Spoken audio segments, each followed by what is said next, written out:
Assalamualaikum warahmatullahi wabarakatuh. Alhamdulillahi rabbil alamin. Lahul ni'matu wa lahul fadlu wa lahul thana'ul hasan. Wassalawatullahil barrir rahim wal malaikatil muqarrabin ala sayyidina wa maulana Muhammadin wa ala alihi wa ashabihi tayyibin tahirin. Allahumma la sahla illa ma ja'altahu sahla wa anta taj'alul hazna idza syi'ta sahla. Allahumma arzuqna al-ikhlasa fi niyyati wal qawli wal amal wa ba'du. Ila Nabi al-Mustafa sallallahu alaihi wasallam wa ikhwanihi min al-anbiya'i wal mursalin wa syuhada'i was salihin, khususan ila sultan al-awliya Syekh Abdul Qadir al-Jilani wa Syekh Ahmad al-Rifa'i wa Syekh Bahauddin an-Naqsyabandi wa Syekh Abdullah al-Harari wa ila arwahi muassisi jam'iyyati Nahdlatul Ulama Syekh Muhammad Hashim Ash'ari wa Syekh Bisri Sansuri Syekh Abdul Wahab Hasbullah wa ila arwahi jami'i ahli al-qubur minal muslimin wal muslimat. Al-Fatihah. A'udzu billahi minasy syaithanir rajim. Bismillahirrahmanirrahim. Alhamdulillahi rabbil alamin. Ar-Rahmanir Rahim. Maliki yaumiddin. Iyyaka na'budu wa iyyaka nasta'in. Ihdinas siratal mustaqim. Siratal ladzina an'amta 'alaihim ghairil maghdubi 'alaihim waladdallin. Amin. Hadirin hadirat, kaum muslimin muslimat pemirsa Madu TV rahimakumullah. Alhamdulillah, kita bersyukur kepada Allah Subhanahu wa taala pada pagi hari ini. Allah Subhanahu wa taala kembali mentakdirkan kita untuk bisa bersama-sama melanjutkan pengajian kitab Sahih Al-Bukhari yang sudah mendekati akhir dari Kitabul Ilmi. Semoga Allah Subhanahu wa taala memberikan keistiqomahan kepada kita semuanya. Amin ya rabbal alamin. Shalawat dan salam semoga tetap terlimpahkan kepada Nabi Agung Nabi Muhammad sallallahu alaihi wasallam, para sahabatnya, keluarganya, serta seluruh umat Islam yang mengikuti beliau ila yaumil qiyamah.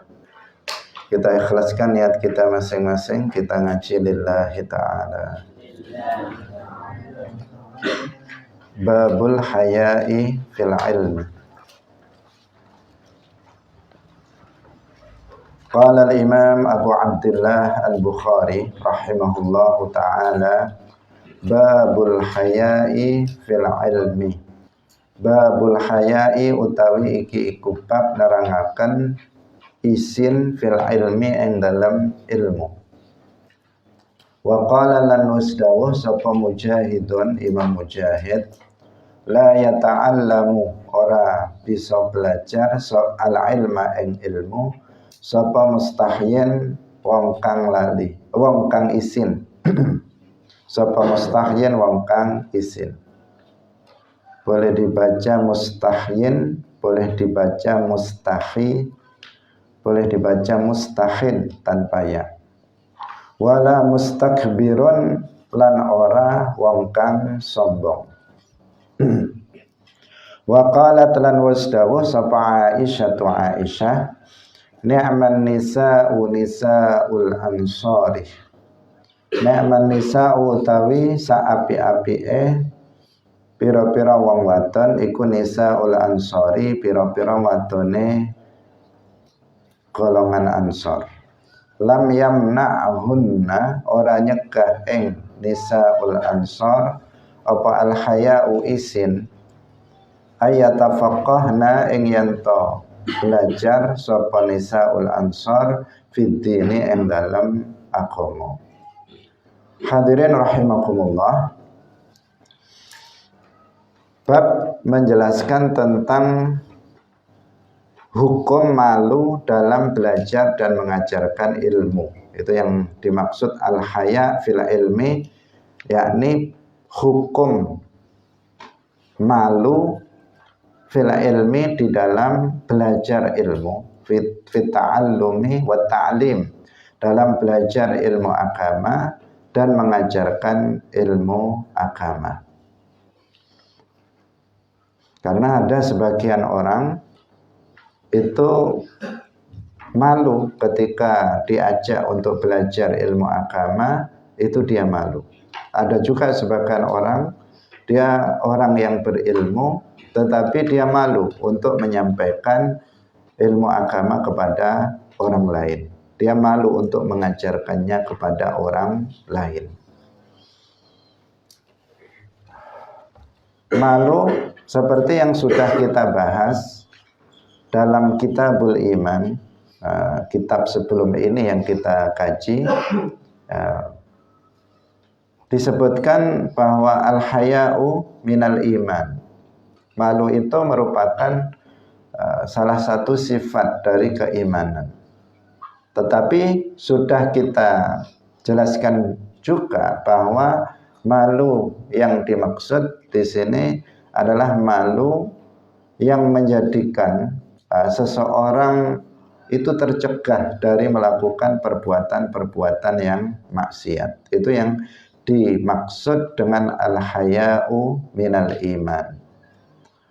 Ketika sifat malu yang ada pada diri seseorang itu mencegah dia dari melakukan perbuatan-perbuatan maksiat. Itu yang merupakan bagian dari iman yang disebut dengan al-haya'u al-mamduh.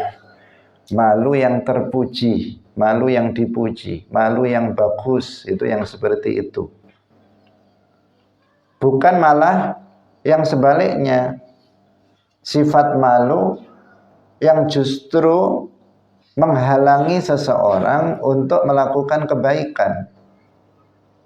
Dengan sebab sifat malu yang ada pada dirinya, kemudian dia tercegah dari melakukan ketaatan-ketaatan. Mau sholat malu, mau hadir dalam majelis ilmu malu, mau mengajar malu, mau sedekah malu dan sebagainya, mau baca Quran malu dan seterusnya. Kalau malu yang jenis yang kedua ini disebut sebagai al-haya'ul mazmum, malu yang tercela. Sehingga para ulama menjelaskan al-haya itu nau'an. Malu itu ada dua macam. Yang pertama namanya al-haya'ul mamduh, dan yang kedua al-haya'ul mazmum. Al-haya'ul mamduh itu yang mencegah seseorang dari melakukan perbuatan-perbuatan maksiat, sedangkan al-haya'ul mazmum itu yang mencegah seseorang dari melakukan perbuatan-perbuatan ketaatan. Nah, sekarang pembahasannya adalah malu dalam belajar ilmu agama atau malu dalam mengajarkan ilmu agama. Tergolong sebagai al-haya'ul mamduh atau mazmum. Mazmum, sesuatu yang dicela. Ketika seseorang mau belajar ilmu agama malu, maka dia nggak akan pernah belajar selamanya. Setiap kali mau hadir dalam majelis ilmu malu, akhirnya di rumah saja, nggak bergerak dia untuk menghadiri majelis ilmu. Hadirin rahimakumullah. Di sini Al-Imam Al-Bukhari rahimahullahu taala menyebutkan perkataan Imam Mujahid dan juga Sayyidah Aisyah radhiyallahu anha. Mujahid itu murid dari Ibnu Abbas. Dia dari segi masa beliau adalah generasi dari tabi'in, minat tabi'in. Karena murid dari Abdullah Ibnu Abbas yang sahabi. Al-Imam Mujahid beliau mengatakan la yata'allamul ilma mustahyin wala mustakbir. Ada dua orang yang tidak akan pernah bisa belajar ilmu. Ada dua orang yang tidak akan pernah bisa belajar ilmu. Yang pertama adalah mustahyin, orang yang malu. Nah, seperti yang kita sebut dalam bab ini, yaitu orang yang malu untuk belajar. Karena malunya akan menghalangi dia untuk hadir dalam majelis ilmu. Nggak akan pernah dia belajar. Mau mondok malu, mau sekolah malu, mau hadir dalam majelis ilmu malu. Meskipun orang malu ini kalau dipaksa pun tetap malu, akhirnya ya nggak hadir dalam majelis ilmu, ya tidak belajar. Nah, selamanya dia nggak akan bisa belajar ilmu agama. Malu yang tidak pada tempatnya.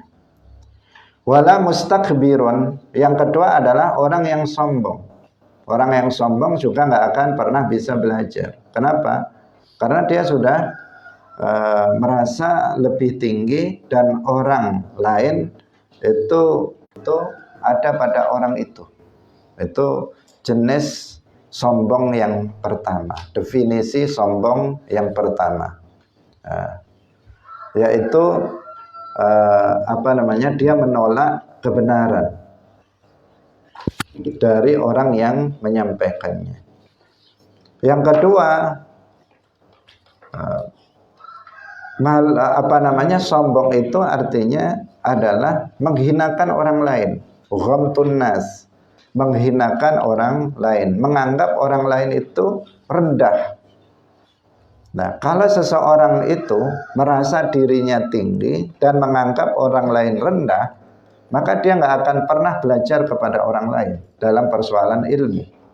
Kalau orang yang sombong nggak akan pernah belajar. Misalnya dia mendengar, oh di sana ada majelis ilmu. Siapa yang menyampaikannya? Oh si A. Oh si A kan masih muda dia. Saya lebih tua dari dia. Saya lebih senior. Dia junior. Ngapain saya hadir dalam majelis ilmu dia? Apa yang dia tahu pasti saya lebih tahu daripada dia. Nggak perlu saya hadir dalam majelis dia. Nah, akan terus seperti itu. Kalau sudah terus seperti itu, maka dia tidak akan bisa belajar. Nah, berbeda dengan orang yang mutawadhi. Orang yang mutawadhi itu orang yang rendah hati. Orang yang rendah hati, kebalikan orang yang sombong. Maka dia bisa belajar kepada siapa saja. Dia bisa belajar kepada orang yang lebih senior dari sisi ilmu, dari sisi umur, dari sisi derajat.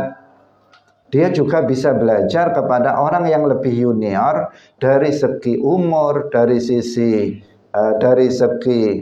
keilmuan, juga dari segi derajatnya di dalam masyarakat. Dia bisa belajar kepada siapa saja. Itu keuntungan mutawadhi. Seperti yang kemarin kita ceritakan tentang Nabi Musa. Nabi Musa lebih senior daripada Nabi Khadir. Beliau lebih luas ilmunya dari Nabi Khadir. Tapi ada hal yang tidak diketahui oleh Nabi Musa, yang Nabi Musa dengan rendah hati mau belajar kepada Nabi Khadir tentang ilmu yang tidak Allah anugerahkan kepada beliau. Nah, karena sehebat apapun seseorang, seluas apapun ilmu seseorang, ada beberapa ilmu yang dia nggak tahu yang orang lain tahu. Dipastikan seperti itu. Dipastikan seperti itu.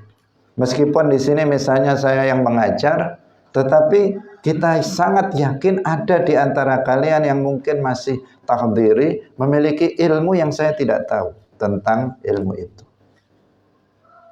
Allah Subhanahu wa taala itu menganugerahkan jenis-jenis ilmu yang bermacam-macam, yang berbeda-beda, yang ini diberikan ke ini, tidak diberikan ke ini, tetapi yang lain diberikan ke ini, tidak diberikan ke yang ini, dan sebagainya.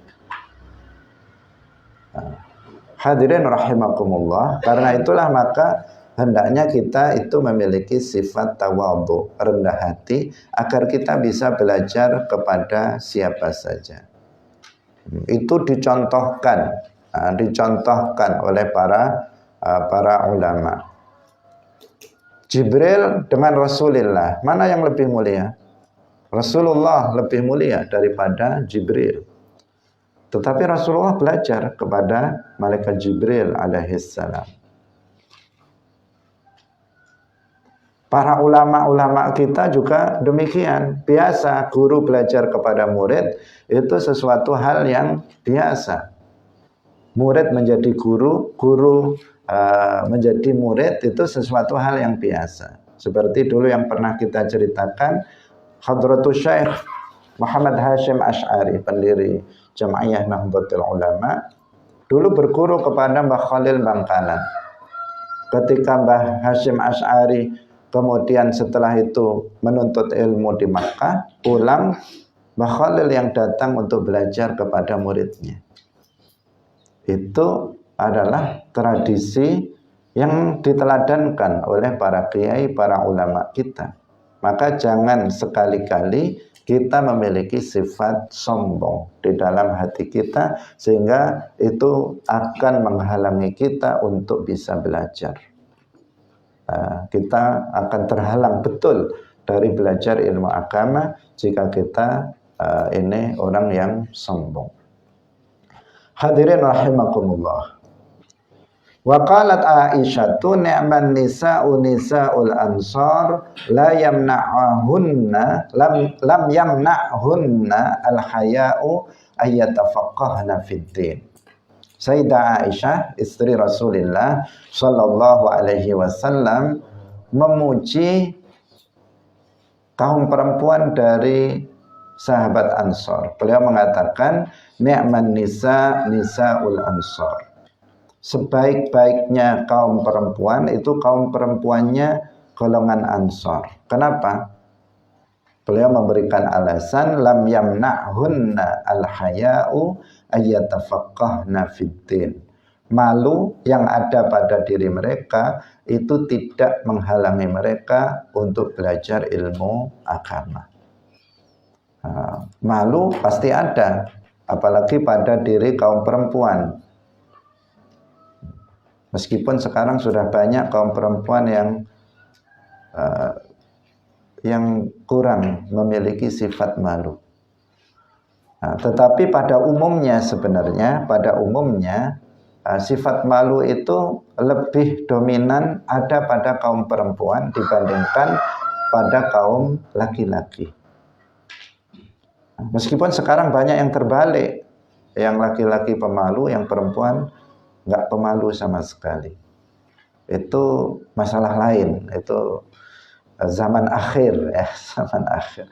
Tapi pada dasarnya sifat malu lebih dominan ada pada kaum perempuan dibandingkan pada kaum laki-laki. Tetapi yang istimewa dari kaum perempuan golongan Ansor itu seperti yang dulu pernah kita jelaskan, mereka yang penduduk Madinah, yang menolong kaum muhajirin yang hijrah ke Madinah, dari Makkah ke Madinah. Kaum perempuannya itu dipuji oleh Sayyidah Aisyah radhiyallahu anha, karena meskipun mereka malu, tetapi mereka tetap bersemangat untuk belajar ilmu agama. Maka hendaknya seperti itulah kaum perempuan. Juga kaum laki-laki, tetapi kaum perempuan yang lebih dominan sifat malunya hendaknya juga meniru nisaul ansor, agar tidak malu kalau belajar ilmu agama. Jika dia mendapati suatu permasalahan, yang dia harus tahu tentang hukumnya. Hendaknya dia tidak malu untuk bertanya. Jika ada guru perempuan yang bisa ditanya, tanya kepada guru yang perempuan, ustazah. Jika kemudian tidak ada, maka bisa bertanya kepada guru yang juga yang laki-laki. Nah, tidak apa-apa daripada dia kemudian tidak mengetahui hukum dari sesuatu yang itu waqi'i, itu betul-betul terjadi pada dirinya, yang dia harus tahu. Kalau enggak, bisa membahayakan akidahnya atau membahayakan ibadah yang dikerjakannya. Maka janganlah dia malu untuk bertanya. Hadirin rahimakumullah, kita baca hadisnya. Wa bihi ilaihi qala haddatsana Muhammad bin Salam qala akhbarana Abu Muawiyah qala haddatsana Hisham an abihi an Zainab ibnati Ummi Salamah an Ummi Salamata qalat ja'at Ummu Sulaim ila Rasulillahi sallallahu alaihi wasallam faqalat ya Rasulullah. Faqalat nuli dawuh sapa Ummu Sulaim, ya Rasulullah, innallaha sa'tamani Allah iku la yastahyi minal haqqi.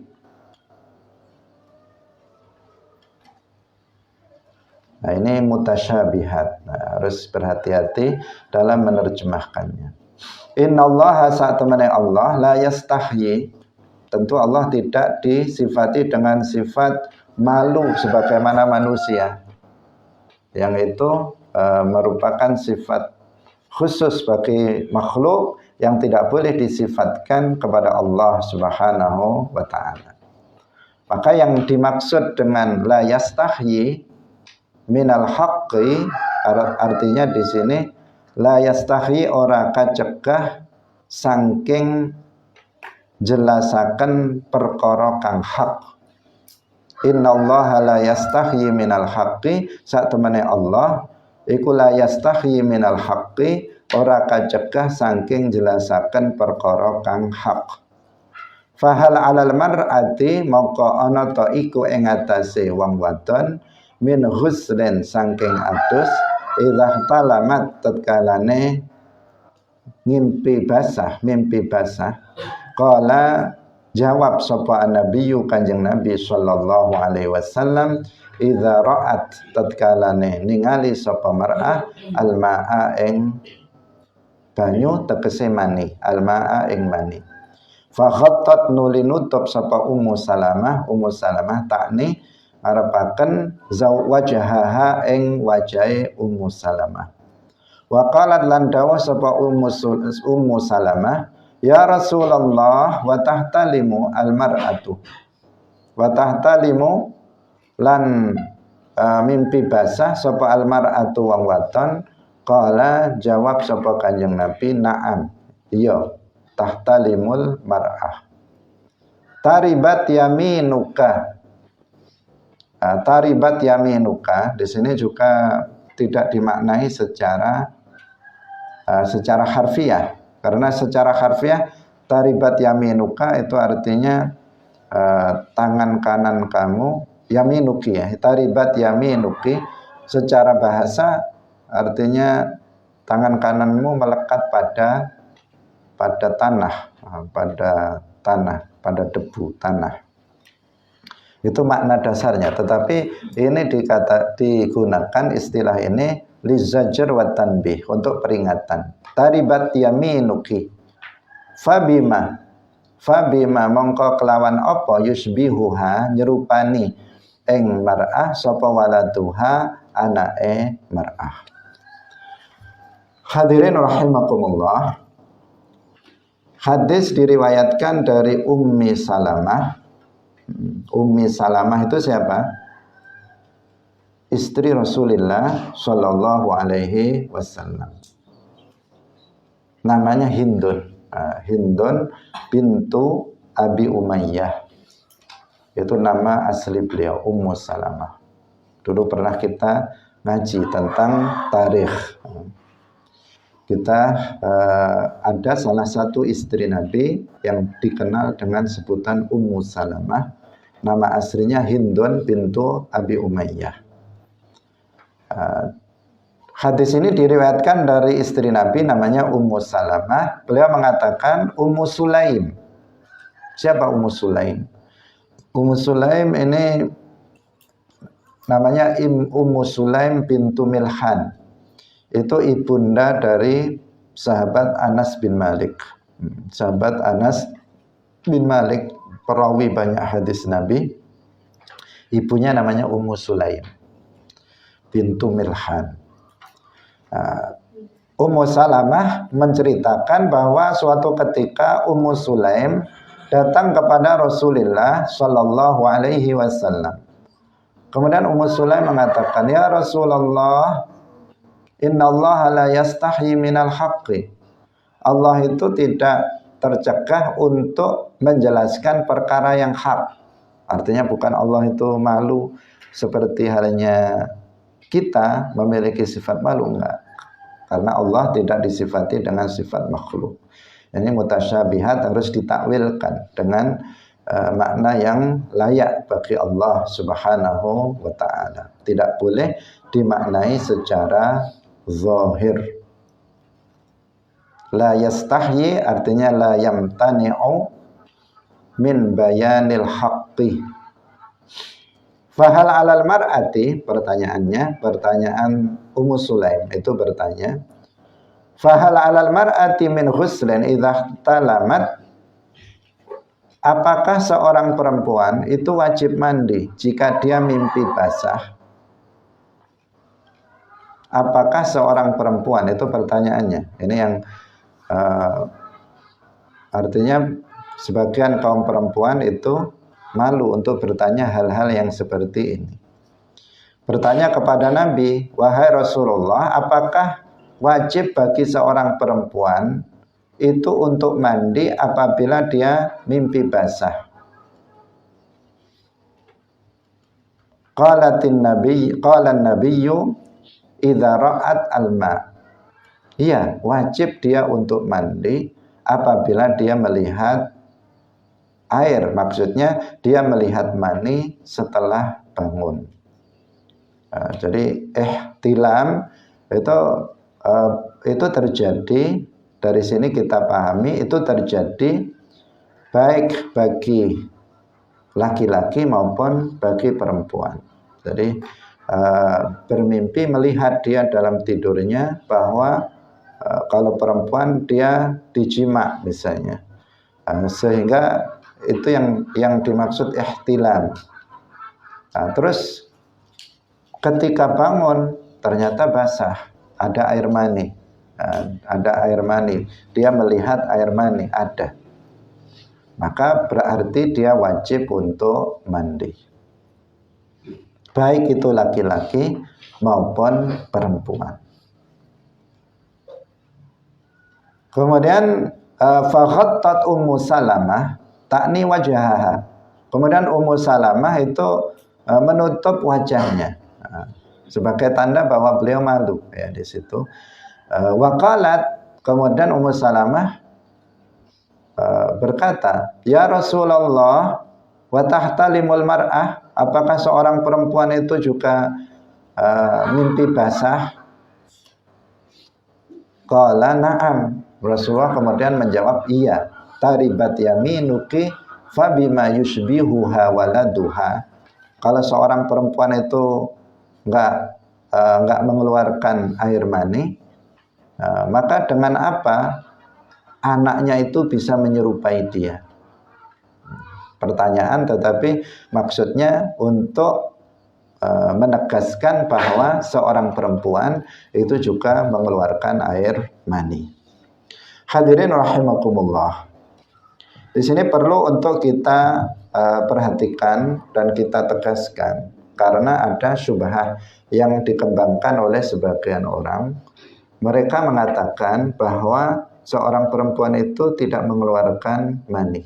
Ada sebagian kelompok atau sebagian pakar itu yang mengatakan bahwa seorang perempuan itu tidak mengeluarkan mani. Bahkan dalam mungkin ilmu-ilmu kedokteran itu semacam dijelaskan seperti itu.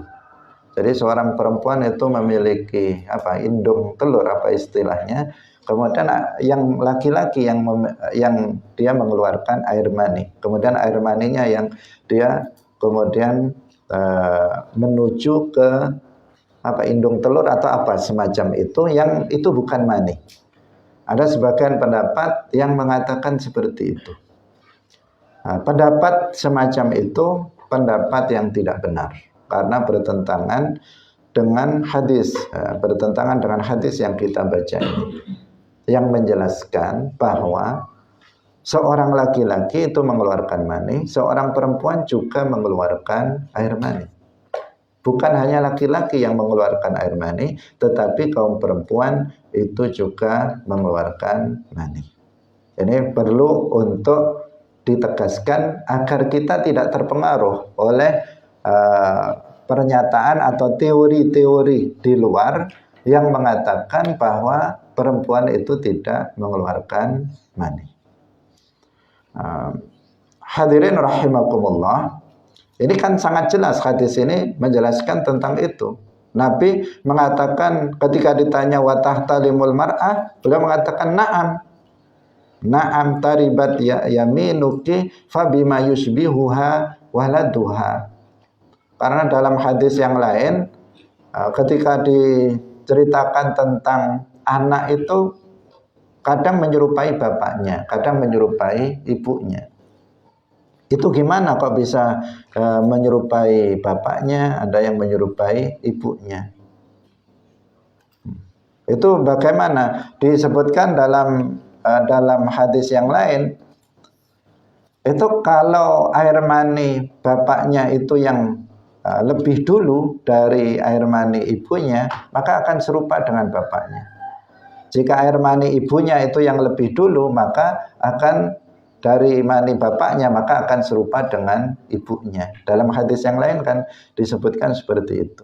Yang itu juga menegaskan, hadis yang lain itu juga menegaskan bahwa seorang perempuan itu juga mengeluarkan mani, bukan hanya laki-laki saja. Ini penting untuk diperhatikan, karena kaitannya ini dengan ilmu-ilmu yang berbeda dengan ilmu Islam.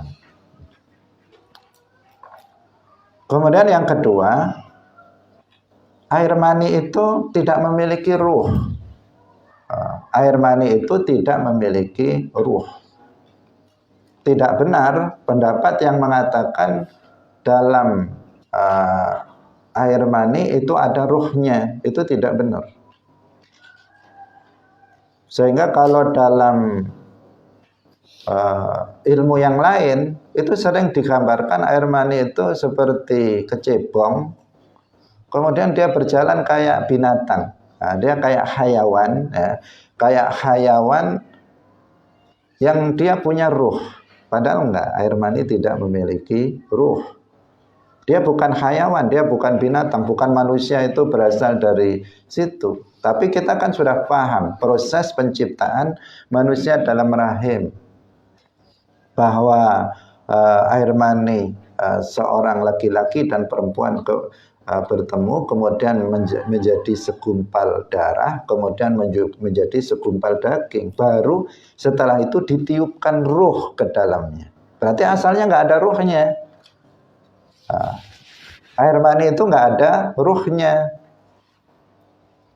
Karena gambaran ini sangat berpengaruh, sangat berpengaruh kepada pandangan banyak orang tentang air mani itu. Oh, air maninya sehat, air maninya nggak sehat. Nggak sehat itu air maninya mati misalnya, nggak ada ruhnya dan sebagainya. Itu kan pandangan yang keliru,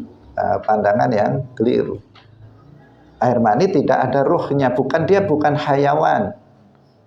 Yang ada ruhnya kemarin kan hayawan, manusia, kemudian malaikat, kemudian jin, itu ada ruhnya. Kalau air mani itu benda mati, dia benda mati. Tapi dari situ Allah menciptakan manusia dengan tahapan dalam hadis yang lain yang disebut dalam Arba'in Nawawiyah, dalam tahapan pertama dia berupa gumpalan, gumpalan mani, kemudian darah, kemudian gumpalan daging, kemudian baru ditiupkan ruh setelah 120 hari, baru ditiupkan ruh ke dalamnya oleh malaikat atas perintah Allah Subhanahu wa taala. Sebelum umur itu, sebelum 4 bulan, maka itu nggak ada ruhnya, dia belum hidup. Setelah 120 hari baru dia hidup bergerak-gerak. Hadirin rahimakumullah. Ini konsep adalah konsep Islam dalam Islam.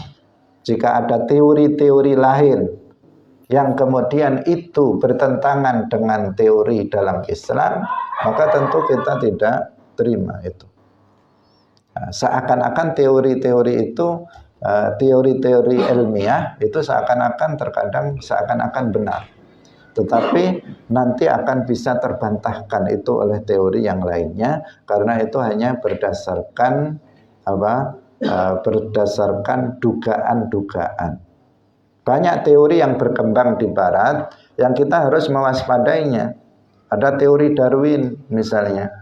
Itu sudah terbantahkan oleh teori yang lain yang oleh orang barat sendiri, bukan oleh orang Islam. Orang Islam sudah dari awal terbantahkan itu. Tapi kemudian muncul teori yang lain di barat yang membantah teori Darwin itu, yang mengatakan manusia berasal dari kera. Ada teori namanya teori Big Bang yang mengatakan alam semesta ini tidak diciptakan oleh Allah, tetapi alam semesta ini tercipta dengan adanya letusan besar, letusan gas besar yang kemudian ada yang jadi bumi, ada yang jadi bintang-bintang, jadi planet-planet dan sebagainya. Itu juga terbantahkan oleh Al-Quran dan oleh teori-teori ilmiah lainnya yang juga berasal dari barat.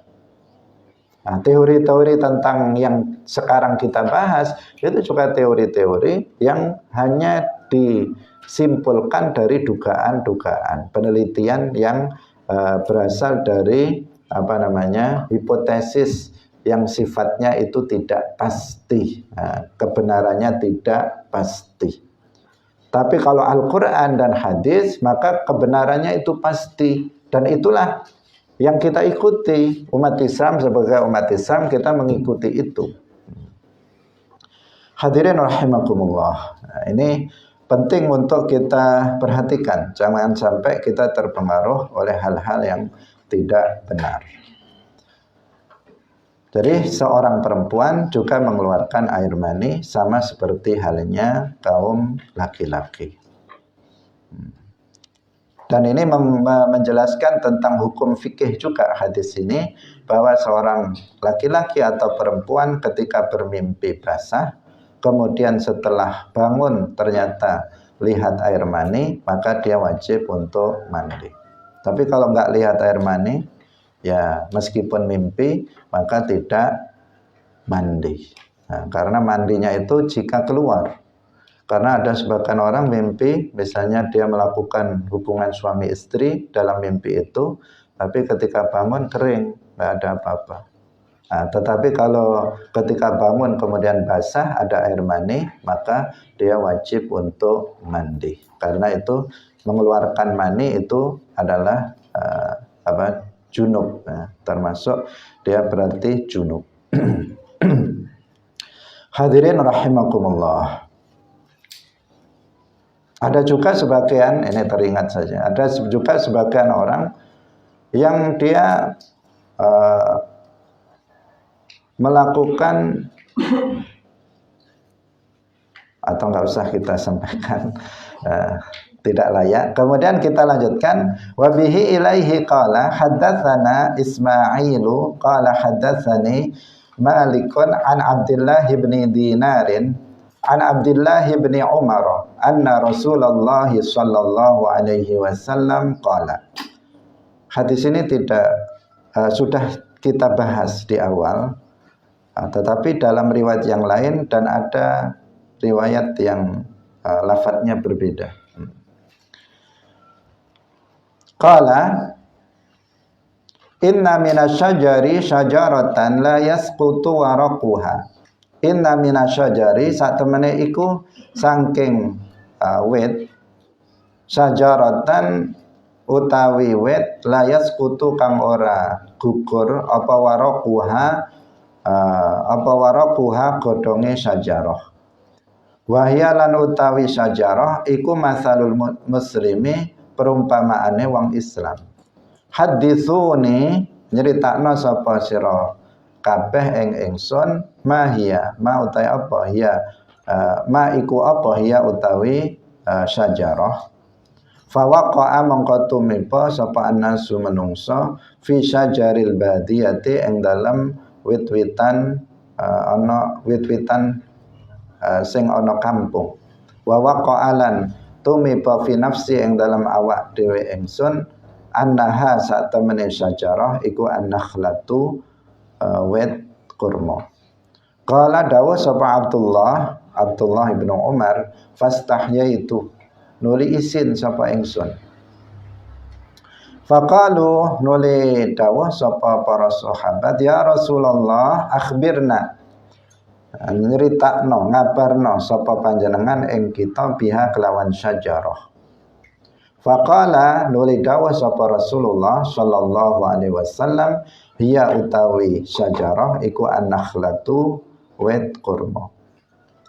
Qala dawuh sapa Abdullah fa hadatsu nuli nyeritakaken sapa ingsun abi ing bapak ingsun Umar bin Khattab bima kelawan barang waqa'a kang tumiba fi nafsi ing dalam awak dhewe ingsun. Faqala nuli dawuh sapa Umar bin Khattab la antakuna yakti yanto ana sapa sira iku kultaha ngucap sapa sira ing syajarah ahabbu iku ahabbu luweh den demeni ilayya maring ingsun min ayyakuna saking yanto ana iku li kedue ingsun kadza mengkene wa kadza lan mengkene. Hadirin rahimakumullah. Di awal hadis ini sudah disebut oleh Al-Imam Al-Bukhari rahimahullah ta'ala dalam bab yang berbeda dan sekarang disebut dalam bab yang beda lagi, yaitu bab tentang masalah malu dalam belajar dan mengajar. Kita ingat kisah Nabi ketika itu menyebutkan ada sebuah pohon, beliau mengatakan ada sebuah pohon yang pohon ini daunnya tidak gugur dan pohon ini merupakan perumpamaan bagi seorang muslim karena setiap unsur dari pohon ini itu bermanfaat bagi orang lain. Pohon ini sebagaimana seorang muslim itu juga bermanfaat untuk orang lain, pohon ini perumpamaan bagi seorang muslim. Hadis ini diriwayatkan oleh Abdullah ibnu Umar. Abdullah ibnu Umar yang ketika itu masih kecil. Abdullah ibnu Umar masih kecil ketika hadir dalam majelis Rasulullah yang menceritakan tentang ini. Yang Nabi memberikan tebak-tebakan kepada para sahabat. Ada sebuah pohon yang pohon itu daunnya enggak gugur dan dia menjadi perumpamaan bagi muslim. Ceritakanlah, kata Nabi, beritahu kepada saya pohon apakah itu? Nabi bertanya kepada para sahabat. Sehingga di hati para sahabat ketika itu muncul jawaban-jawaban paling ini tentang pohon-pohon yang ada di kampung. Jadi masing-masing punya jawaban di dalam hatinya, tetapi mereka nggak berani untuk mengungkapkannya. Sehingga kemudian para sahabat mengatakan, wahai Rasulullah, beritahulah kepada kami pohon apa itu. Nah, di sisi lain ada Abdullah ibnu Umar yang masih kecil ketika itu. Dalam hati beliau, Abdullah ibnu Umar, itu sudah muncul jawaban. Ini menunjukkan kecerdasan dari, kalau dulu kita menjelaskan tentang kecerdasan, bab tentang kecerdasan seseorang di awal kitab ini. Abdullah ibnu Umar punya jawaban. Oh, itu pohon kurma itu, an-nakhlah. Tetapi Abdullah ibnu Umar mengatakan fastahyaitu, saya malu mau menjawab itu, saya malu. Ketika di majelis Rasulullah, beliau mengatakan malu. Kenapa beliau malu? Karena beliau masih kecil. Sementara di situ banyak para sahabat senior. Ada bapaknya juga, ada Umar bin Khattab. Di situ ada Abu Bakar As-Siddiq radhiyallahu anhu. Gimana dia? Kemudian ada Rasulullah yang sangat berwibawa. Sehingga Abdullah bin Umar malu untuk mengungkapkannya bahwa itu adalah nakhlah. Maka diam saja, Abdullah bin Umar diam saja. Maka para sahabat kemudian meminta Nabi SAW untuk memberitahukan mereka tentang pohon apa itu. Baru Nabi mengatakan hiya nakhlah, pohon itu nakhlah. Sama berarti, jawaban saya berarti benar sebenarnya. Dalam hatinya siapa? Abdullah bin Umar. Jawaban saya plek dengan apa yang disampaikan oleh Nabi. Nah, kemudian hal itu, apa yang terjadi itu oleh Abdullah bin Umar diceritakan kepada bapaknya Umar bin Khattab radhiyallahu anhu. Diceritakan kepada bapaknya, ayahnya ini, bahwa tadi itu ketika Nabi bertanya, saya sebenarnya tahu jawabannya, bahwa jawabannya itu adalah pohon kurma. Hanya saja saya malu, mau menjawabnya malu saya. Malu. Nah, kemudian Umar bin Khattab bagaimana? Beliau mengatakan, la antakuna qultaha ahabbu ilayya min ayyakuna li kada wa kada. Seandainya kamu tadi menyampaikannya, maka saya lebih senang. Seandainya kamu menyampaikannya, aku sebagai bapak kamu itu lebih senang. Kenapa? Ya kan dengan dia menyampaikannya, maka terlihat fadilah atau keutamaan dari Abdullah bin Umar. Itu akan terlihat di hadapan Nabi dan di hadapan para sahabat lainnya. Akan terlihat tampak keutamaan, kecerdasan dari Abdullah ibnu Umar. Tapi karena malu, akhirnya nggak terlihat, keutamaannya nggak terlihat. Nah, orang kalau malu, jadinya kadang nggak terlihat keutamaannya, ya kan? Kalau misalnya dalam majelis seperti ini, ada anak yang pinter, cerdas, dia pinter. Tapi ditanya, diam saja. Ditanya ada pertanyaan, dia tahu tapi diam karena malu. Ditanya lagi, dia tahu tapi dia diam.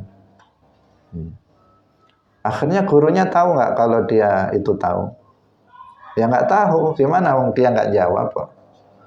Gurunya nggak tahu kalau dia memiliki kecerdasan yang beda dengan teman-teman yang lainnya. Karena dia diam, dia tidak mau menjawab, dikarenakan malu. Artinya keistimewaan, kelebihan dia menjadi tidak terlihat gara-gara dia malu dan tidak mau menjawab.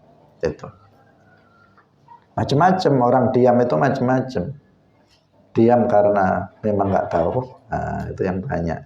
Diam karena nggak tahu, karena nggak belajar, nggak murojaah, ditanya diam saja. Ya karena memang nggak tahu jawabannya. Ada yang ditanya, kemudian dia kalau ditunjuk dia menjawab, kalau nggak ditunjuk dia nggak menjawab karena dia malu. Orang yang seperti ini juga dia kehilangan kesempatan untuk dia terlihat fadilahnya, keutamaannya, keistimewaannya di hadapan gurunya. Dan itu terkadang dibutuhkan, diperlukan. Seseorang itu kalau nggak terlihat keistimewaannya, maka orang tidak akan memanfaatkan dia. Yang penting seseorang itu mengatur hatinya, jangan sampai ada riya, jangan sampai ada kiber, ada sombong. Harus dihilangkan sombong, dihilangkan riya. Meskipun dia memperlihatkan kualitasnya, tidak masalah. Nah, tidak masalah. Yang masalah itu apabila ada kesombongan di dalam hati. Nah, karena ada sebagian orang dia sudah mondok lama, mondok sudah 10 tahun, 12 tahun di pondok. Ketika di rumah dia malu untuk memperlihatkan kemampuannya. Akhirnya apa? Akhirnya nggak ngapa-ngapain di rumah. 12 tahun di pondok pesantren, di rumah dia nggak ngapa-ngapain sama sekali. Dia nggak dakwah, dia nggak ngajar, bahkan disuruh jadi imam oleh masyarakat saja enggak. Kenapa? Nggak terlihat kualitasnya. Kualitasnya itu nggak terlihat, dia pendiam, malu, diam saja. Ya, dia bisa nggak bermanfaat untuk masyarakat, padahal khairun nas anfa'uhum linnas. Orang yang terbaik itu yang paling bermanfaat untuk masyarakat sekitar. Tapi karena dia malu, akhirnya nggak terlihat kualitas dia. Akhirnya masyarakat pun nggak ada yang nyuruh dia untuk ceramah, nggak ada yang nyuruh dia untuk ngajar, karena orang ragu ini sebenarnya bisa apa enggak sih. Orang diam itu kan kemungkinannya dua, dia orang bodoh atau dia malu, kan seperti itu saja. Jadi nanti saya suruh ternyata dia nggak bisa, ya kan seperti itu. Nah maka perlu kita memperlihatkan diri, hilangkan rasa malu demi kebaikan, untuk ketaatan, untuk amal soleh. Orang biar tahu saya bisa mengajar ini, saya bisa ceramah, saya bisa menjadi imam dalam sholat jamaah, agar mereka nanti percaya kepada dia dan dia bisa bermanfaat untuk orang lain. Perlihatkan diri kita, tetapi tetap diingat jangan sampai ada riya dan jangan ada sampai ada kiber. Ini kan Abdullah bin Umar jadi nggak ketahuan kalau dia cerdas. Dia orang yang pintar, cerdas, anak kecil tetapi cerdas. Yang sepuh-sepuh nggak tahu, dia tahu. Seandainya Umar bin Khattab mengatakan seandainya kamu ngomong, kamu kan jadi terlihat keistimewaan kamu, menjadi kebanggaan bagi orang tuanya karena memiliki anak yang cerdas, yang yang memiliki keistimewaan. Tapi Abdullah bin Umar ketika itu malu sehingga dia nggak terekspos kemampuannya di hadapan orang lain. Hadirin rahimakumullah, sampai di sini pengajian kita pada pagi hari ini. Semoga bermanfaat bagi kita semuanya. Barakallahu fikum, wallahul muwaffiq ila aqwamit thoriq. Wassalamualaikum warahmatullahi wabarakatuh.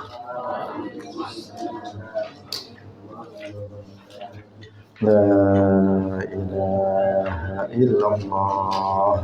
Allahumma salli ala sayyidina Muhammad wa ala alihi wa sahbihi wa sallim. Rabbi ghafirli wa liwalidayya wa lil mu'minina wal mu'minat.